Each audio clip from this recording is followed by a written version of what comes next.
está todo archivado, pero fue muy interesante. Bueno, yo celebro aquí retomar una discusión con mi maestro David Ibarra y con mi amigo Carlos Tello. Quiero verdaderamente, espero que sea la última vez que lo diga.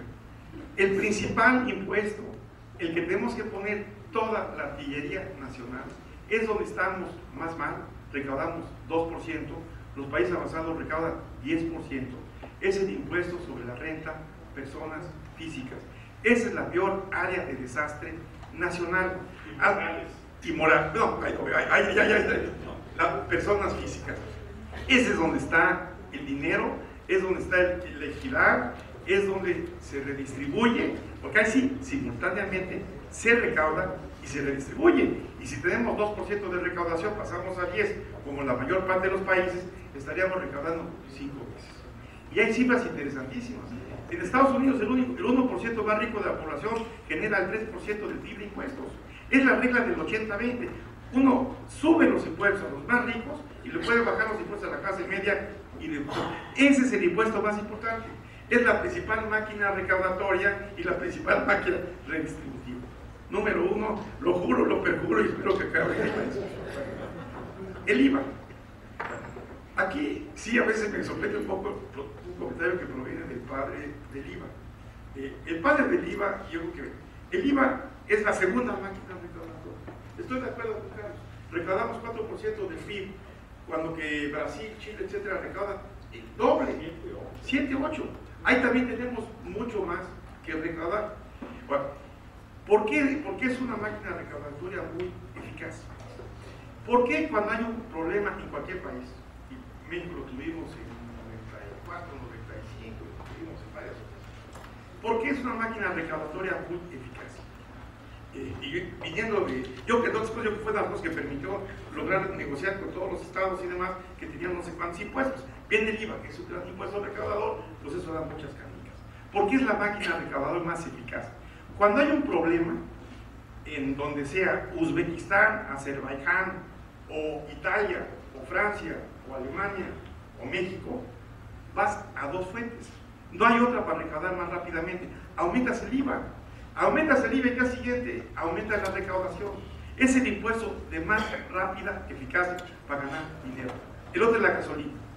Si haces impuestos sobre la renta, lo subes, tienes que ver la tarifa, cuesta mucho tiempo y al año te va a dar resultados. Por eso digo que es un impuesto recaudatorio muy eficaz y que estamos a la mitad.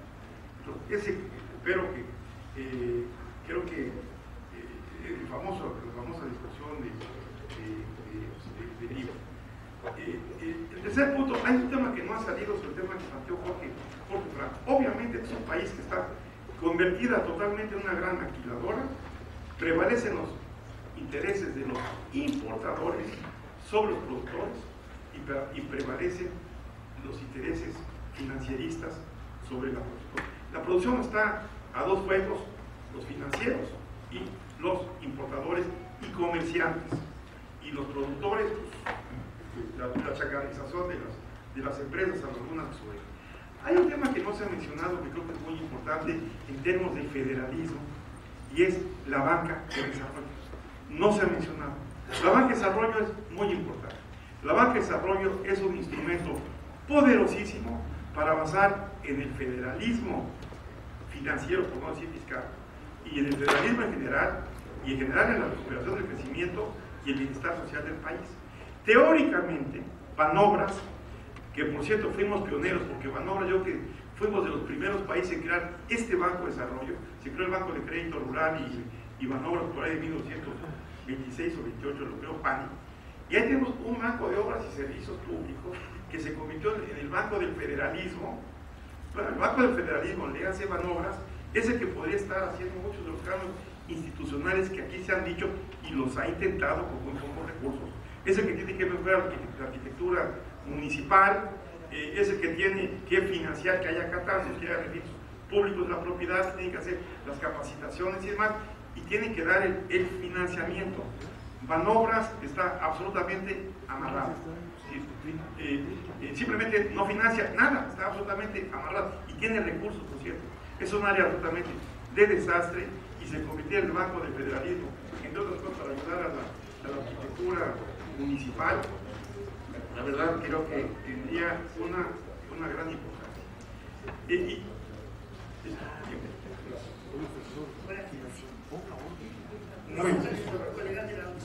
Muy rápido porque ya estamos excedidos en tiempo. Por ejemplo, preguntaban ahí entre la relación de lo fiscal y el modelo de desarrollo. Pues otra vez, por ejemplo, el impuesto a las ganancias de capital es un ejemplo típico de un impuesto en Estados Unidos que es recaudatorio, quizás no es el más recaudatorio de todos, pero que a la vez que recauda introduce cierta equidad en el sistema, ¿no?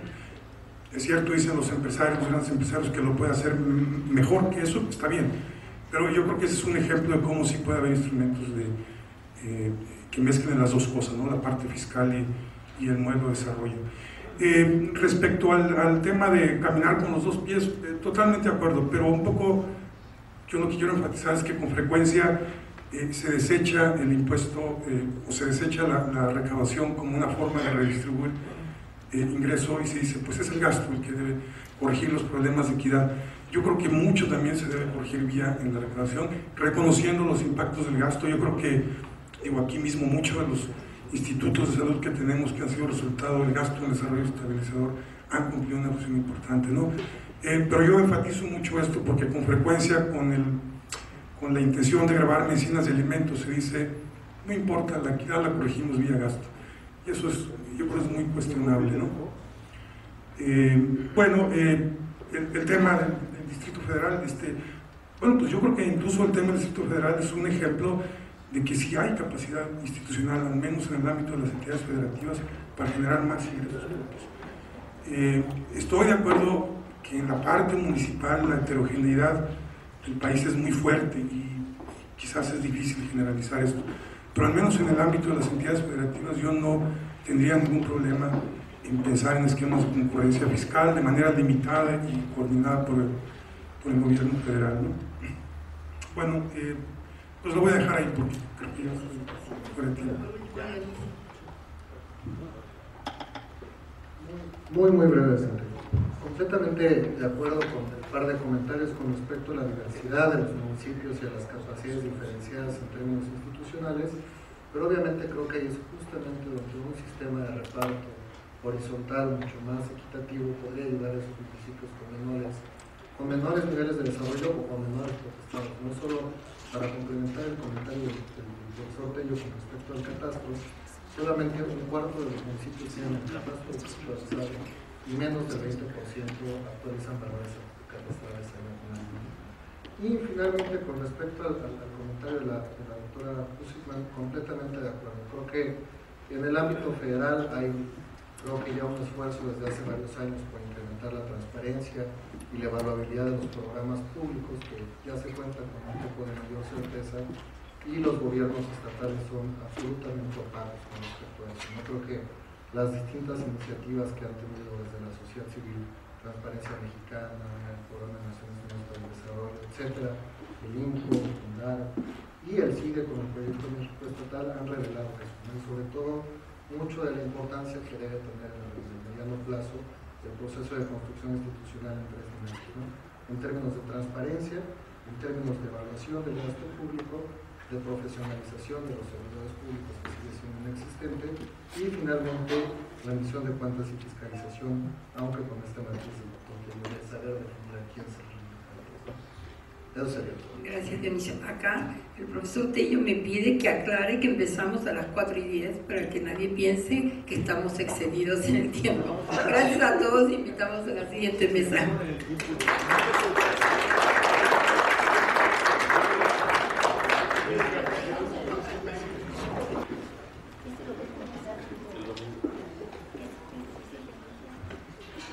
Bueno, pues tomando en cuenta la hora, yo creo que podemos decir primera llamada, segunda llamada y tercera llamada. Comenzamos. Primero que nada quiero agradecer una vez más el hecho de que, más allá de los que estamos aquí presentes, el Colegio de Sonora está conectado por videoconferencia y además tenemos inclusive espectadores a través de internet. Entonces que no se nos olvide y esperamos que también el Colegio de Sonora quizás a la hora de las preguntas y respuestas le podamos dar un espacio para que nos presente algunas de sus consideraciones. A nosotros nos toca ahora hablar sobre un tema que, como todos los temas, tiene su perspectiva de corto, mediano y largo plazo, pero yo diría, este es un tema que por excelencia requiere pensar a largo plazo y que tiene que ver con el conocimiento, la tecnología y la política social para el bienestar. De hecho, yo creo que este tema, a partir de la discusión que acabamos de concluir, pues nos presenta inmediatamente, claro, un reto enorme en términos de los recursos que son necesarios para impulsar la educación, la ciencia, la tecnología, la innovación, pero al mismo tiempo creo que nos plantea también una perspectiva que no debemos de dejar de considerar, que es que en última instancia lo que estamos buscando es también que estos elementos sean fuente fundamental para, uno, el crecimiento del país, que está tan estancado desde hace 3 décadas, incluyendo pues, el ingreso per cápita, que prácticamente no ha aumentado, si acaso un 0.5% en los últimos 25 o 30 años, pero queremos más crecimiento también con mejor o mayor equidad, con mayor inclusión social. Y lo que nos estamos planteando aquí es algo que me parece muy interesante. ¿Cómo podemos lograr entonces juntar estos dos universos? ¿Cómo podemos lograr que efectivamente podamos ir hacia un mayor crecimiento, con equidad, con bienestar social, pero dándole entonces un papel clave a la educación, la ciencia, la tecnología y la innovación? Hay obviamente una serie de cuestiones que se han venido planteando desde hace mucho tiempo, desde la creación misma, por ejemplo, del CONACYT, en donde me tocó participar como el primer economista del CONACYT allá, en el año de 1971. Pero al mismo tiempo yo quisiera hacer notar que necesitamos obviamente pensar con una visión nueva. Y si uno analiza los últimos documentos que están saliendo, no solamente de las universidades mexicanas, sino también de América Latina, de la CEPAL, y a nivel internacional, a nivel global, pues la UNUDI, la OCDE tienen documentos muy importantes nuevos. Uno ve que este tema es definitivamente fundamental. Y aquí, simplemente si tomamos en cuenta los cambios que han ocurrido recientemente, apuntan a que el mundo va a tener que satisfacer sus necesidades de una manera muy distinta, porque el mapa mundial de entrada ya cambió en términos de producción, de consumo, del desarrollo tecnológico, está cambiando. Y yo nomás quisiera dejar con un puntito que me parece interesante. Si uno analiza el último plan quinquenal de China en materia de tecnología, que además tiene también una dimensión a 10 años, hay 6-7 sectores que consideran fundamentales para el futuro. En primer lugar, obviamente, la tecnología de la información de nueva generación. En segundo lugar, la biotecnología. Tercero, el desarrollo de nuevos materiales. Pero luego entran elementos muy importantes que tienen que ver precisamente con las necesidades sociales.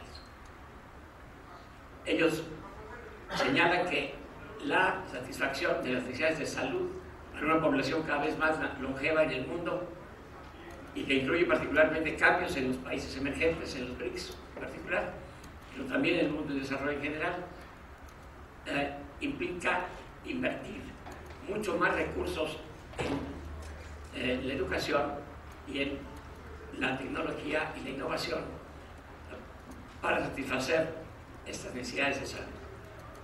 Lo mismo cuando se trata de la globalización, plantea que el transporte rápido, terrestre, aéreo, de pasajeros de carga va a tener una importancia creciente en los próximos años. Y que por lo tanto el desarrollo de estos sectores y de la tecnología nueva que se requiere va a tener que ser fundamental. Pero un sexto elemento que quiero mencionar tiene que ver con el medio ambiente y de hecho el uso más eficiente de energía, la búsqueda de nuevas fuentes alternativas de energía. En ese sentido, lo que es muy interesante es ver cómo ya los mismos chinos le están asignando un papel fundamental al desarrollo de tecnologías ahorradoras de energía y que sean más compatibles con un medio ambiente sano. Esto es un planteamiento de un país emergente. Obviamente, países como los europeos, Estados Unidos tienen sus propias metas, pero en el caso de México yo creo que tenemos que plantearnos muy claramente es cómo vamos a avanzar en ese sentido. Y para hacer esto tenemos aquí pues, la participación en esta mesa de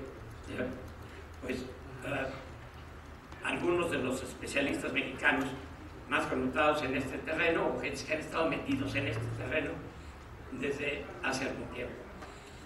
En primer lugar quisiera yo mencionar el caso de Javier Alejo, que a mi izquierda, que todos conocen bien, y que básicamente sabemos que ha tenido una larga carrera, no solamente a nivel académico, sino particularmente en el sector público en México y como representante de México en el exterior.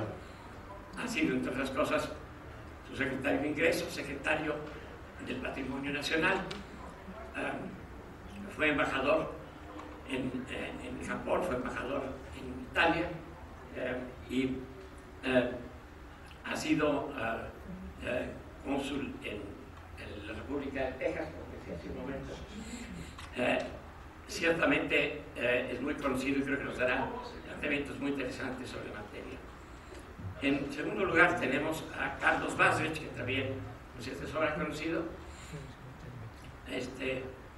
Carlos Basrich, que actualmente pues está en el CIDE, pues ha tenido también una larga carrera en el sector público.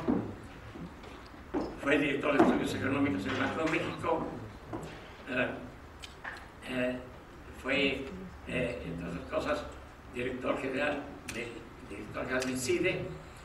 En el periodo 95-2000 fue director general del CONACYT.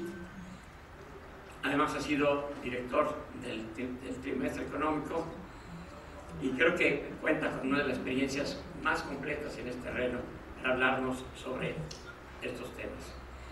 En tercer lugar tenemos a Black Fuentes, que es actualmente consultor, pero que tiene una larga experiencia fundamentalmente en el CINSAD, en el Politécnico Nacional, en la UAM Azcapotzalco, fue rector de la Universidad Pedagógica Nacional y su secretario de Educación Básica y Normal de 93 a 2000.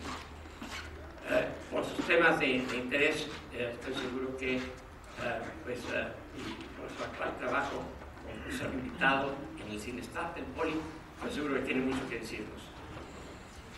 Y como comentarista tenemos a Manuel Gilatón del Colegio México, que tiene también pues, una gran experiencia académica, también del CIMESTAD, pero ha sido también profesor en la Iberoamericana, ha estado también como profesor investigador en la UAM, Azcapotzalco y Iztapalapa, y desde 81 hasta agosto de 2010 ha cubierto estos puestos y es fundador del área de sociología de la UAM. No sé si es aquí Azcapotzalco.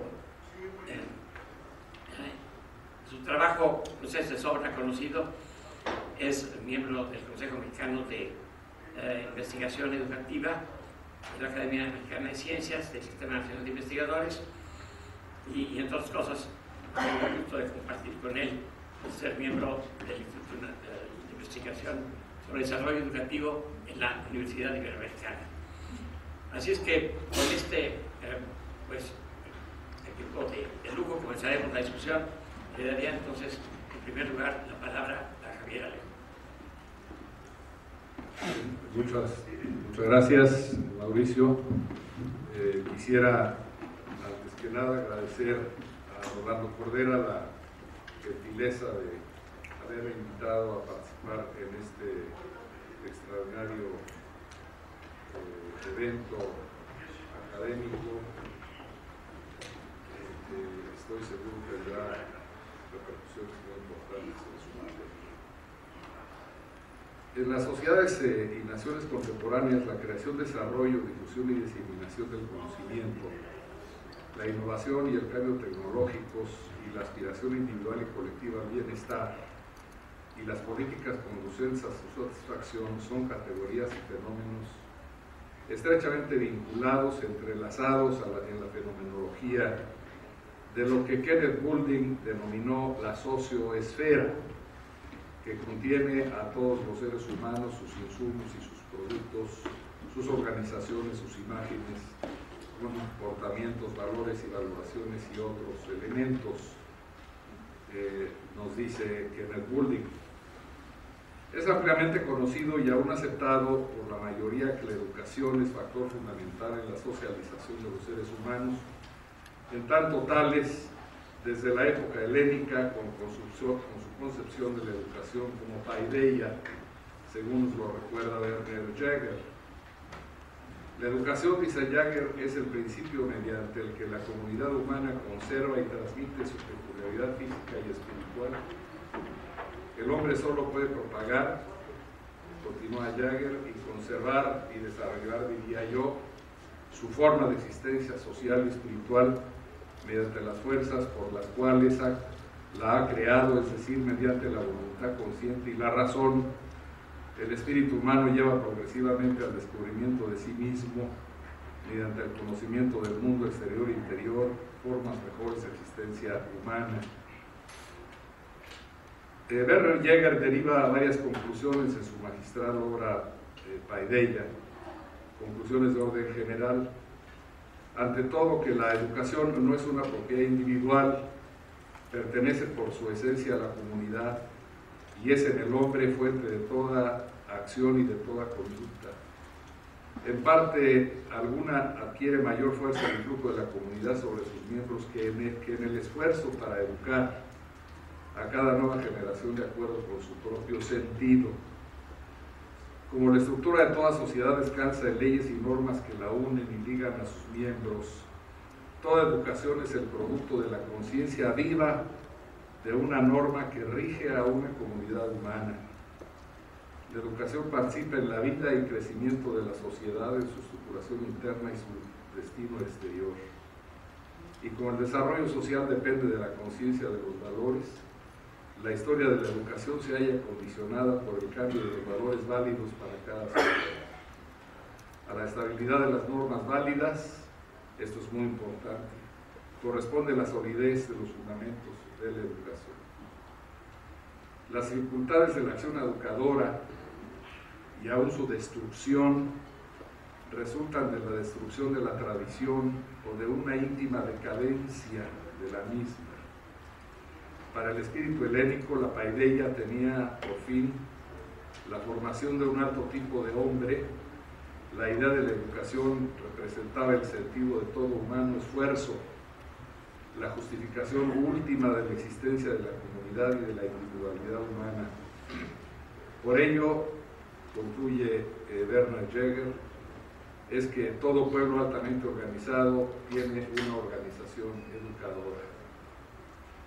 Este fue, según mi punto de vista, el espíritu que animó a Justo Sierra para su Programa Nacional de Alfabetización y para la creación de la Universidad Nacional de México, en el ambiente excluyente del porfirismo. Lo fue también de los relatores del artículo 3º de la Constitución de 1917, así como del secretario de Educación José Vasconcelos I, de ahí su insistencia en difundir la lectura de los clásicos, y después de Narciso Bassols y Jaime Torres Bodet. Fue la base del paradigma educativo fundamental de la Escuela Normal de Maestros Nacional y de las primeras escuelas normales estatales y también de la Escuela Normal Superior. Un paradigma educativo fundado en la idea de crear ciudadanía consciente de su humanidad y de su pertenencia a la nación mexicana, del universo de lo humano, del poder transformador y enriquecedor del conocimiento, de la paideia mexicana. La comunidad, el universo de lo mexicano tenían sentido y por ende lo tenía el sistema educativo que empezaba a desarrollarse. Emancipar al hombre, humanizarlo y enriquecer al conjunto. La tarea a realizar era enorme. La mayor parte de la población era analfabeta, dispersa en un vasto territorio, con diversidad étnica y una religiosidad de tradición oral, por ende analfabetizante. No fue casual que fuese Bassols, después de haber sido secretario de Educación y de Reforma Agraria y fundador de la Escuela Nacional de Economía de la UNAM, quien primero advirtiera en solitario, motivado por el censo de población de 1940, el advenimiento de un problema demográfico en el país, el cual pondría en peligro la efectividad de las políticas públicas fundamentales de la época, en primer término, la educativa. Bassols sufrió una catarata de diatribas e insultos tras la publicación de su artículo en la revista Crisol. Él había fundado su hipótesis tanto en la aceleración del crecimiento de la población y de la migración campo-ciudad, como en la fragilidad de las finanzas públicas federales. El pronóstico fue simplemente negado por las autoridades y todo el espectro político dominante, y como es habitual, fue confirmado por el censo de población subsiguiente, el de 1950. Mientras tanto, el país lograría contar con un sistema tributario nacional gracias a la Tercera Comisión Nacional Fiscal de 1947. La dinámica explosiva experimentada por la población del país hasta ahora en términos extremos en las principales ciudades es bien conocida. Lo que es pertinente destacar aquí es que el altísimo crecimiento mostrado por la población en edades infantiles y juveniles, y aún más por la población urbana en un ambiente de aguda centralización de las políticas públicas y de las instituciones responsables de implementarlas, y del compromiso institucional y político de atender toda la demanda mandatoria en el caso de la enseñanza primaria, entonces, condujeron aceleradamente a la hipertrofia de las instituciones, y no solo de las educativas. La propia Secretaría de Educación Pública, la red de normales de maestros, la UNAM, el ITM, junto con sus preparatorios educacionales y las universidades estatales, el Instituto del Seguro Social, entre otros. Los correlatos inevitables de la hipertrofia institucional fueron la desmesurada expansión de las burocracias y presupuestos insuficientes, la caída de la eficiencia general del sistema y la pérdida de propósito y sentido original del mismo. A paso y medida en que el sistema centralizado se obsesionaba con la vorágine de los números, producto de la explosión demográfica, sin lograr alcanzarla hasta hace poco tiempo, el sistema educativo nacional iba generando una creciente cauda de jóvenes que llegaban a la edad de incorporarse al mercado de trabajo en condiciones de rezago educativo, así le llamamos, o sea, sin haber terminado la educación primaria, o habiéndolo hecho no ingresaron a la secundaria, o habiéndolo hecho no concluyeron este ciclo. La eficiencia del sistema básico. El resultado es que al día de hoy más de 30 millones de miembros de la fuerza de trabajo del país se encuentran en condiciones de rezago educativo en relación con el ciclo básico. Hace más de 50 años se creó un sistema para la educación de adultos, hoy denominado INEA, con el propósito explícito de resolver por completo este gravísimo problema. Pero en tanto esta situación continúe, y más aún si empeora, no podrá afirmarse legítimamente que la sociedad mexicana haya arribado a un estadio democrático digno localmente, ni se superará la aguda desigualdad imperante, ni se alcanzarán los niveles de competitividad a los que aspiramos que requerimos en los mercados globales, ni accederemos plenamente a la economía y sociedad del conocimiento, ni será factible lograr y sostener un grado razonable de solidaridad interna, ni en última instancia será factible dotar nuevamente de sentido a la nación, dicho en términos de nuestro filósofo Guillermo Hurtado, en la revista de la universidad. La población de las zonas rurales y en particular de las indígenas constituye un componente fundamental del gran conjunto del rezago educativo, de la fuerza de trabajo del país, el cual tiene una clara repercusión directa en la distribución del ingreso. El quintil más pobre de la población de 25 a 65 años del país muestra una amplia brecha educativa de 8 años de estudios, de menos en promedio que la media de este grupo de la población perteneciente al quintil de más altos ingresos. La relación es muy clara. Con ello, México se ubica en el lugar 14º en América Latina. Esto a pesar de que hacia fines de los años 80 del siglo pasado se alcanzó una cobertura de casi 100% en acceso a la primaria, sobre todo en las áreas urbanas. En el caso de las rurales, los servicios educativos se adaptaron a las circunstancias de los cambios de lejanía de la población, con las denominadas escuelas multigrado y adecuaciones para la población indígena. La educación para adultos, para atender el rezago, sigue los mismos fines de la dedicada a los niños, aparentemente. La calidad del sistema.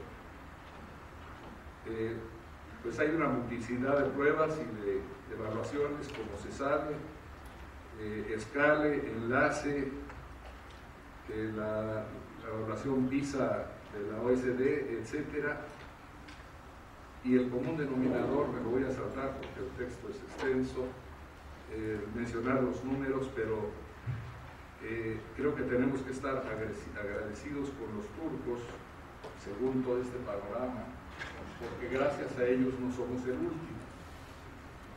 Si no fuera por Turquía, pues seríamos el último en todas las evaluaciones educativas que se han hecho.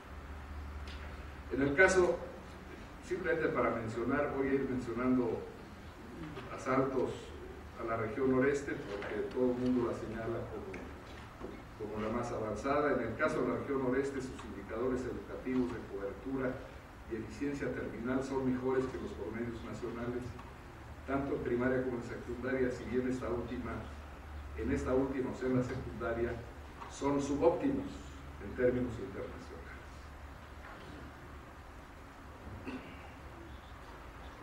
Durante los últimos años ha habido diversos y costosos intentos de introducir tecnologías modernas de información al sistema de educación básica del país, como auxiliares y potenciales del mismo, a fin de elevar su eficiencia y calidad. Hasta ahora no han tenido éxito.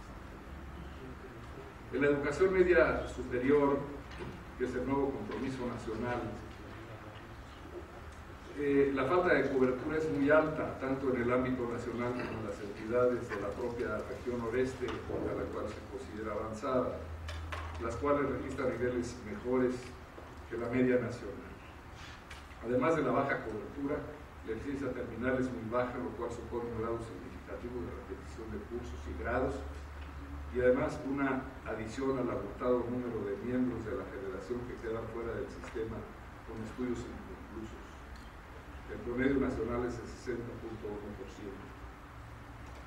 En la educación superior, el conjunto de las instituciones de educación superior del país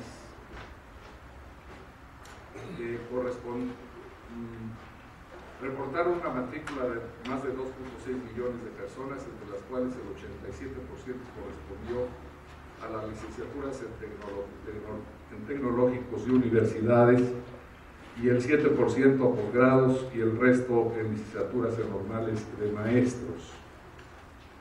Uno de los rasgos tradicionales de las instituciones de educación superior ha sido su escasa vinculación con el sistema productivo y con las estrategias y planes de desarrollo estatal y nacional y con la sociedad en general.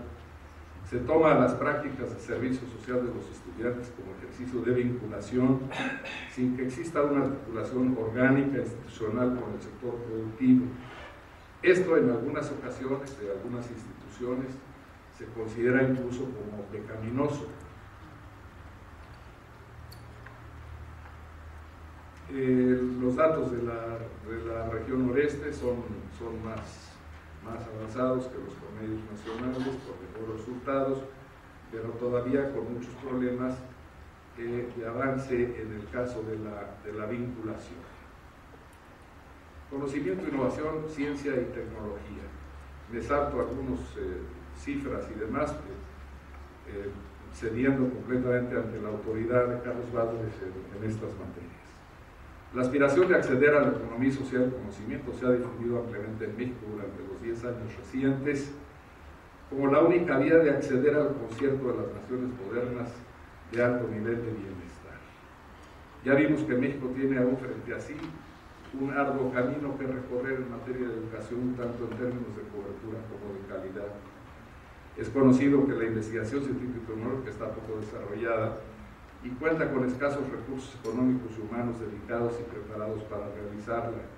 La afiliación al Sistema Nacional de Investigadores es una forma de medir la capacidad científica y tecnológica de las IES, Instituciones de Educación Superior. Sin embargo, el Sistema de Investigadores reconoce la participación como docente en la educación de posgrado, formación de recursos humanos, como una actividad científica y o tecnológica acreditable.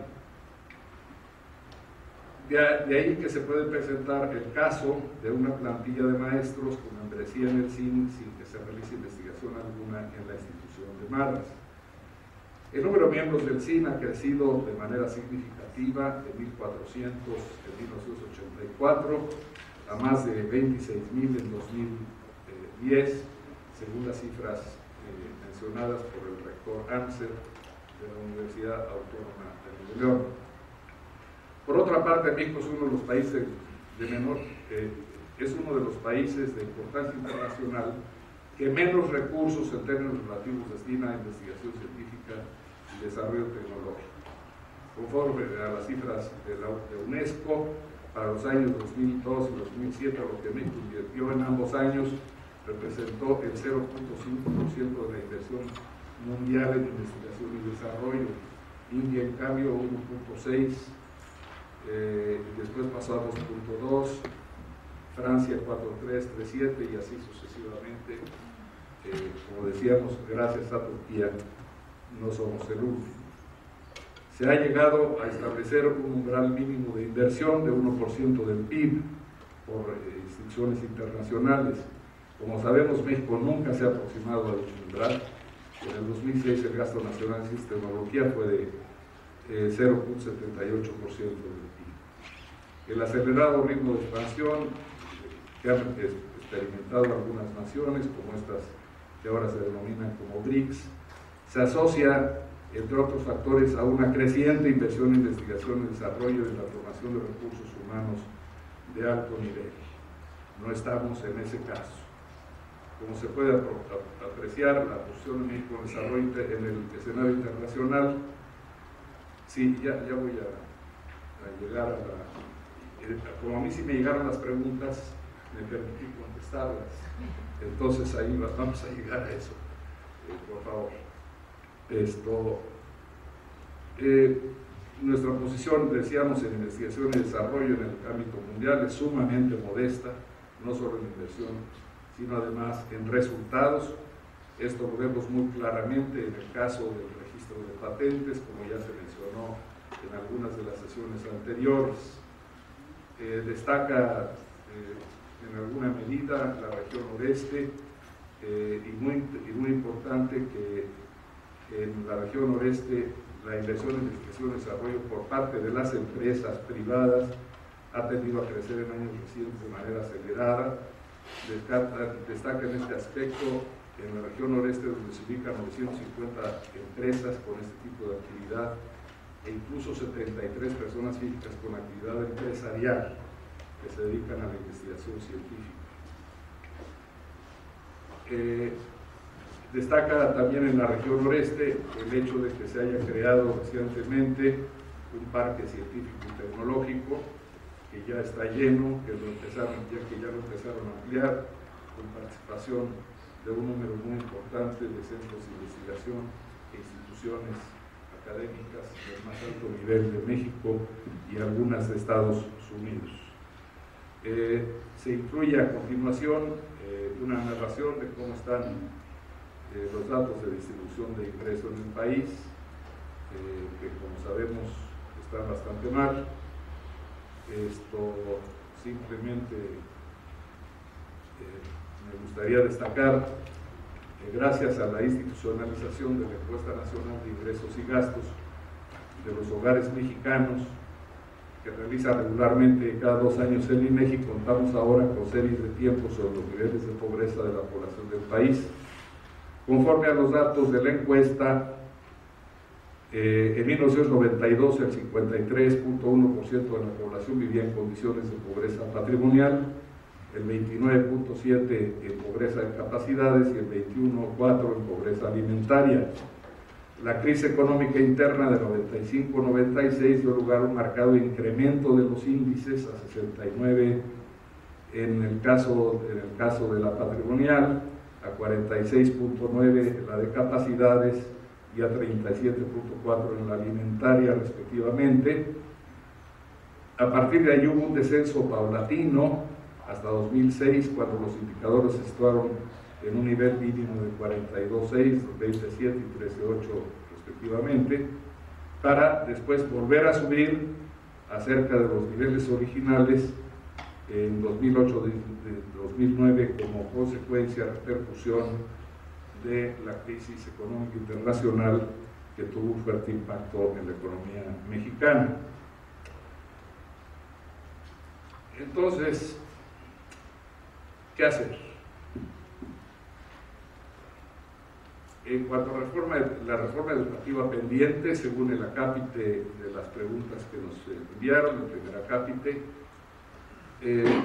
como punto número 1, la problemática educativa de México es de tan extrema gravedad, tanto en niveles de cobertura como de calidad, y su solución es crucial para el futuro de México como proyecto nacional, ya que es la piedra fundacional y el gozne múltiple que le da coherencia sistémica al conjunto que es precisamente la educación.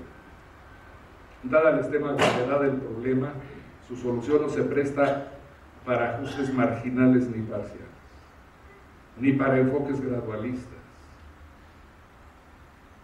Requiere, en cambio, una reconceptualización de amplios alcances, a modo de crear un nuevo paradigma educativo que guíe la plena reconstrucción del sistema de educación con el objetivo de acceder, ojalá, a una paideia mexicana.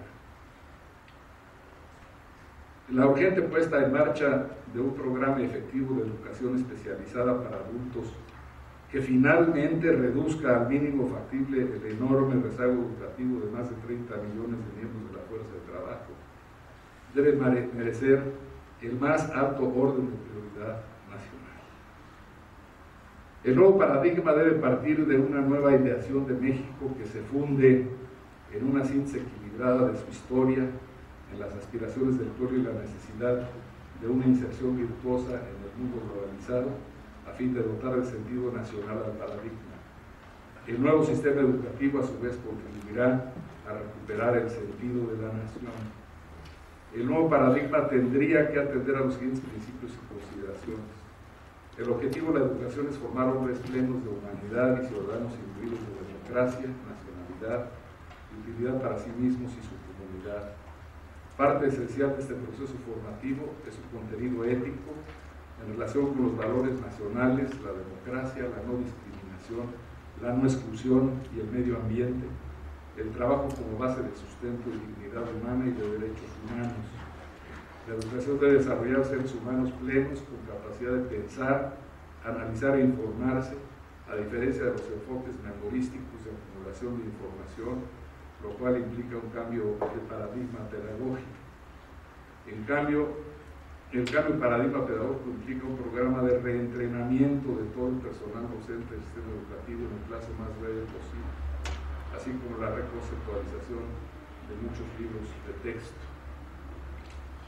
La relación laboral de los educadores lo es con el pueblo de México, en la que las instituciones públicas y las organizaciones gremiales deben cumplir una misión de representación de los colectivos involucrados sobre la base de los principios generales de justicia y dignidad laboral y respeto a la misión del sistema educativo. De hecho, la negociación laboral colectiva debe asumir características especiales estatuidas en la legislación correspondiente. La ley reglamentaria debe definir con precisión los criterios de acceso y permanencia para el personal docente. El nuevo sistema educativo requerirá un sindicalismo diferente, libre de contaminación partisana.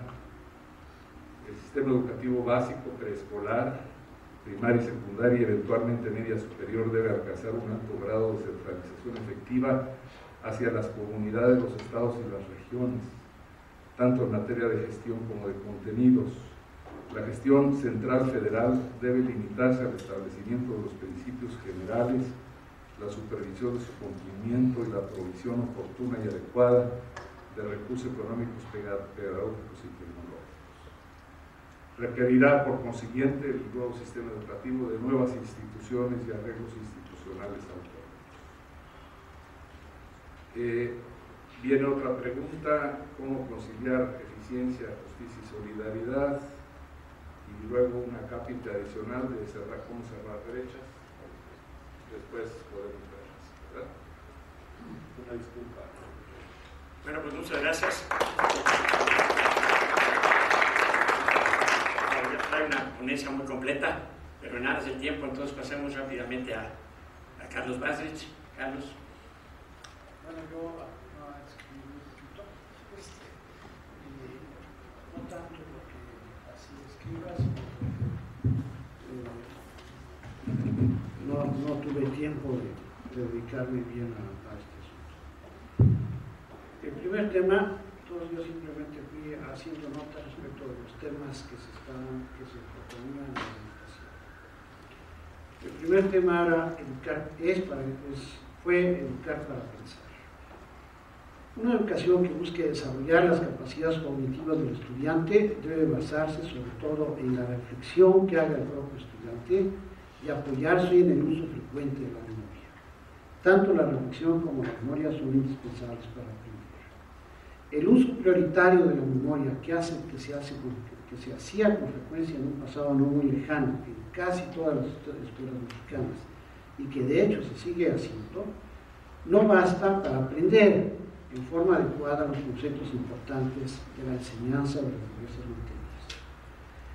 Sin embargo, por desgracia, al parecer, en la actualidad, en particular en algunas o muchas escuelas públicas, se siguen usando métodos basados principalmente en la memoria. Es muy probable que también haya escuelas privadas que sigan usando este método. En las escuelas públicas el método memorista puede ser utilizado en parte porque de esa manera se requiere menos tiempo en el esfuerzo del profesor. A veces la razón de lo anterior es que el profesor debe andar ahí trabajando para sindicato.